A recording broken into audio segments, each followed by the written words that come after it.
know we live in a litigious country, and public companies have their teams of lawyers and PR consultants to protect them, telling them to disclose a minimum amount of information.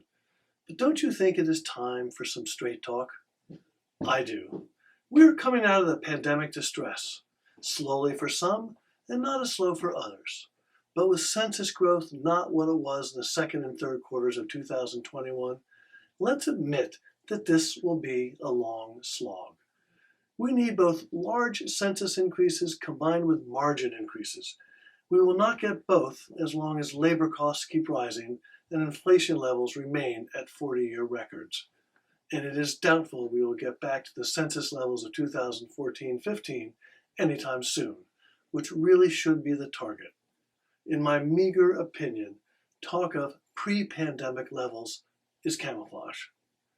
But most public company CEOs, whether providers or REITs, have not been as direct as they should be about future prospects for their companies and how they will get there. It happens on earnings calls as well as interviews and panels.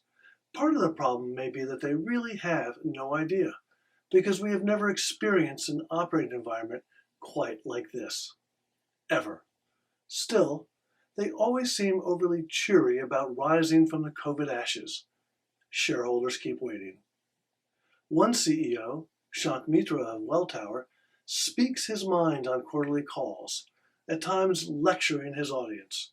You may not like what he says, you may not agree with him, but you know where he stands in terms of who comes first, his shareholders, how he is going to maximize their return, buy low, sell high, and that he has no problem leaving everyone else in the dust. So far it is working, but that strategy is not for all operators.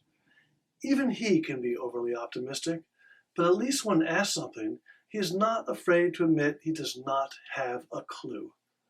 Most people are afraid to say that, fearing it is a sign of weakness or letting shareholders know that they really don't have a clue. The public company CEOs need to be more upfront and honest about what is going on and how long it will take to really get back to normal and some of the pain that may be necessary. Soft answers to questions about performance in the future are not what investors, lenders, employees, and other stakeholders need at this point in time. The bottom line is it is time to get real and give us some straight talk.